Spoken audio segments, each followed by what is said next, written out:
bangunan rumah di Jalan Belitung Darat, Banjarmasin, Kalimantan Selatan terbakar dan 2 orang meninggal dunia dalam kejadian ini.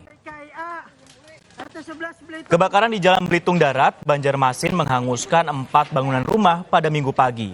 Tak hanya membakar rumah, 2 penghuni di dalamnya ditemukan meninggal dunia. Saksi menyebut, 1 korban sempat berusaha keluar dari pintu depan, namun kembali masuk dengan maksud mengambil barang berharga.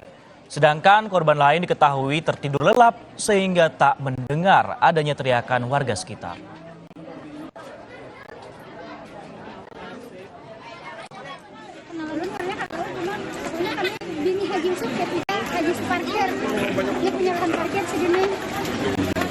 Kebakaran ini berlangsung ketika pian lagi babak, kami subuh lagi sudah jadi itu api itu waktu kami jatuh sudah menggumpal ke atas.